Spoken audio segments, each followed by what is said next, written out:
If you're not gonna put a ring on it, if you're not gonna, you gotta put a ring on it. Oh, oh, oh, oh, oh, oh, oh, oh,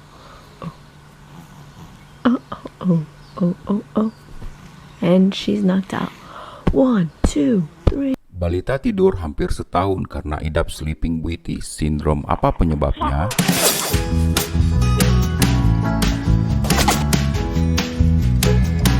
Bayi yang susah tidur akan membuat ibu pusing 7 keliling karena dampak bagi si kecil yang jadi sering rewel maupun ke ibu yang juga kurang istirahat.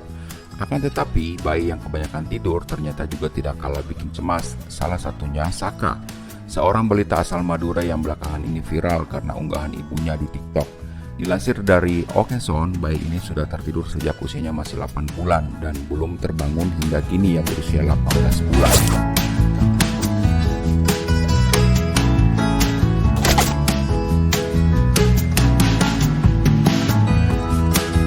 Meskipun demikian, dalam videonya ia terlihat masih bisa melakukan aktivitas seperti memakan makanan yang disuapin oleh ibunya. Ternyata dokter mendiagnosis penyakitnya sebagai Sleeping Beauty Syndrome atau istilah medisnya Clean Living Syndrome atau KLS Syndrome. Seperti apakah ini? Simak penjelasannya yuk. Sobat Flashtube, sebelum dilanjutkan, silakan untuk yang belum subscribe, silakan subscribe dan like dan komen di bawah ini.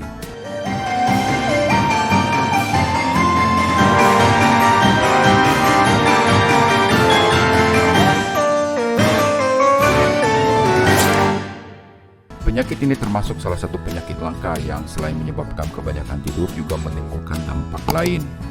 Dilansir dari KLS Foundation, penyakit langka ini merupakan kelainan neurologis kompleks yang ditandai dengan jam tidur yang sangat lama, perubahan sikap dan kemampuan untuk memahami yang kian menurun. Satu kali tidur, penderita gangguan ini bisa tidur sampai 20 jam di siang maupun malam hari.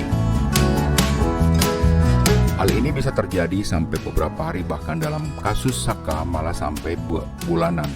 Jika satu periode ini sudah lewat dan penderita terbangun, maka ia akan bisa beraktivitas layaknya orang normal, namun ia akan tertidur panjang kembali saat masuk periode tidur selanjutnya.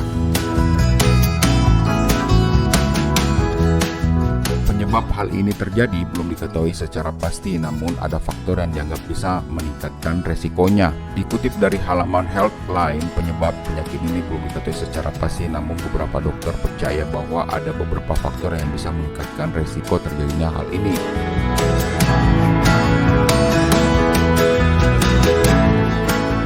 Sebagai contoh, KLS bisa timbul karena terjadi kerusakan pada hipotalamus atau bagian otak yang mengatur nafsu makan, suhu tubuh, hingga mengendalikan tidurnya.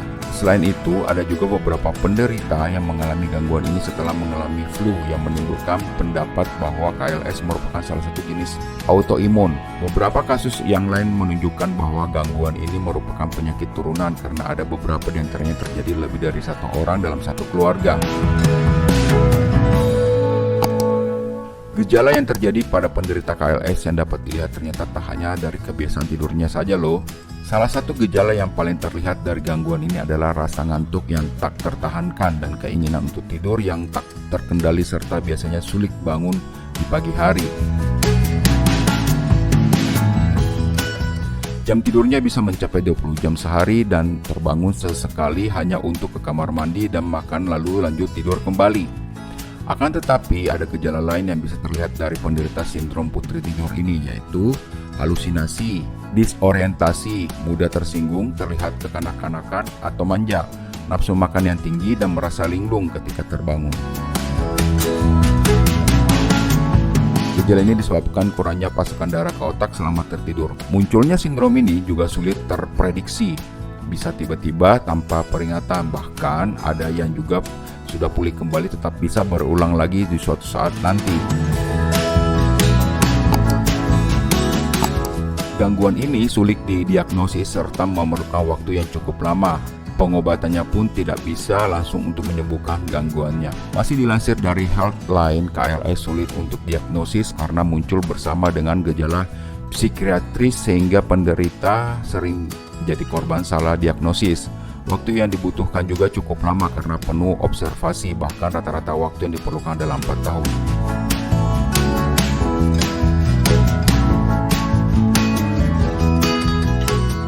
Biasanya akan ada beberapa tes yang dilakukan seperti tes diabetes, hipotiroidisme, tumor, inflamasi, infeksi, hingga kondisi neurologis. Dokter juga biasanya akan menyarankan untuk melakukan evaluasi kesehatan mental karena memiliki karakteristik depresi.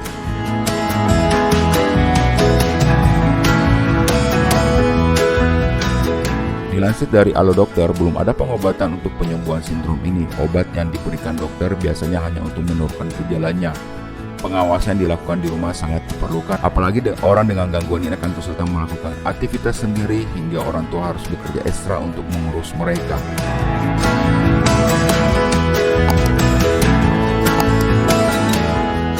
Demikian Sobat Flashtalk penjelasannya, semoga dapat menambah wawasan kita bersama. Jangan lupa bagi yang belum subscribe silahkan subscribe. Bagi yang sudah terima kasih, jangan lupa di share, like, dan komen di bawah ini. Sampai jumpa.